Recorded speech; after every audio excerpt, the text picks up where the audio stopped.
this one has real substance. You know, there's history. There's obviously passion, emotion. As the little fella has crept in and level for DC United.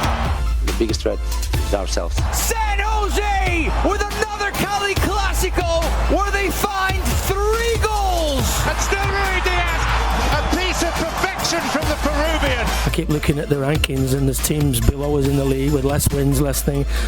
I don't know. Maybe we better tell him. Shots fired, kind of at people sitting at behind this desk. At you Me specifically. Susanna Collins. Let's hear Adrian after the game. MLS might mention this now and again, you know.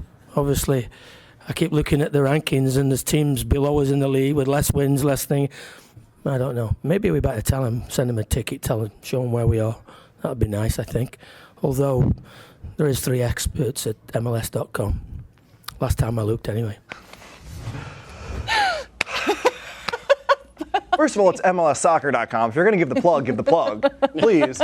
Second of all, thanks for the clicks. Appreciate your reading. It's nice to know we've got some readers out there. No, I definitely understand what you're saying, Coach Heath. I appreciate the fact that you're getting your teams back. 7 straight wins is a great accomplishment.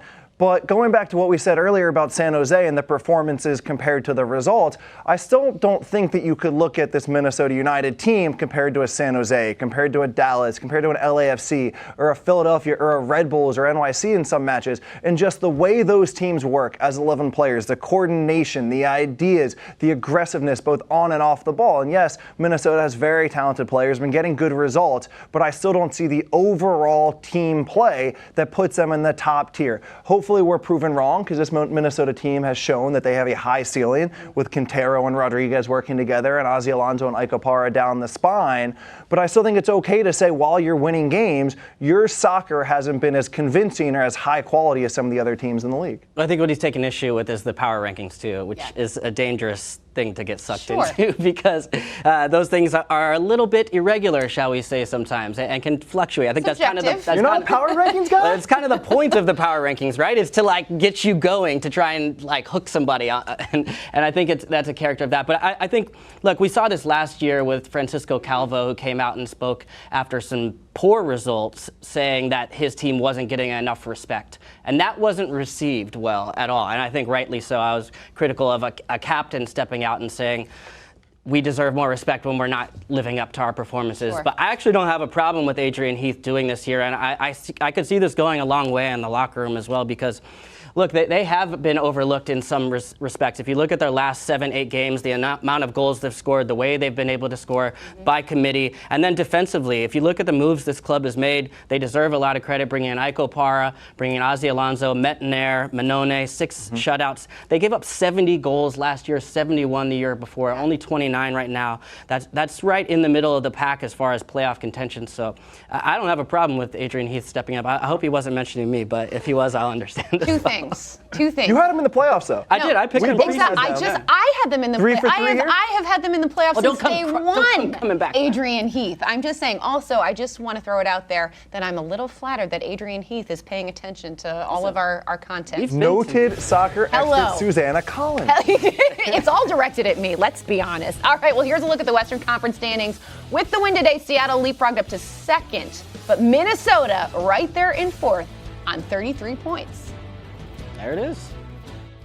Well, a big reason for Minnesota's success, Mason Toye, who joins us now for AT&T's Call to the Field. Mason, 4 goals and 2 assists in your last 4 games, including a couple game winners, as we saw against Dallas. What have these last few weeks been like for you? They've been great. The reason being, we've been on a winning streak. It's 7 in a row for us. So everybody on the team is flying high, and for me to be contributing goals is really great. So it's an exciting time for us. You were a MLS Super Draft pick back in 2018. You didn't see the field a ton, but now that has all changed. What has been the difference once you were able to get on the field? How have you been able to find the success? I think it just comes from my training. I've been a lot more consistent than last year in training, and I've worked a lot harder and done a lot of extra work with the coaching staff to try to get myself prepared for the game. So I think that's really what it is. And then when I get my opportunities, I've been able to take them this year. So it's just a little bit of maturity and extra work that's helped me be successful this year. Well, this team has now won 4 straight MLS games. You're going to the U.S. Open Cup semifinal. Adrian Heath says that this team doesn't get enough respect. What's your response to that? I mean, I agree to it to an extent, but, you know, we just got to keep proving people wrong. I think we're just going to try to show everybody through our results what type of team we are instead of talking about it. So I think we're just going to continue to try to earn everybody's respect by winning games, and we've been able to do that so far, and we just got to continue to do that so that people aren't talking bad about us and are saying positive things about Minnesota United in the future. So, yeah. Keeping us honest over here. I love it. All right, well, let's talk a little bit about your new home, Allianz Field, which is just absolutely stunning. You guys have been so good there since it opened, only 1 loss. How big of an advantage does that give you guys? It gives us a huge advantage. Last night was a perfect example of it. You know, when I was able to put one in, the crowd went crazy. But when Vito was able to make the penalty save in like the 97th minute, the crowd erupted. I couldn't hear anything when he saved it. It was unbelievable. So just the sheer beauty of the stadium, but also just how we pack it every game is sold out. You know, for the MLS game. So. It gives us a huge advantage. I think we've only dropped 1 game there, so you know, it's obviously, you know, a home field advantage for us because we've been able to get a lot of wins there. So. All right, finally, I've got to ask about the goal celebration, the little shimmy that you've been doing. Where did that come from? What was the inspiration?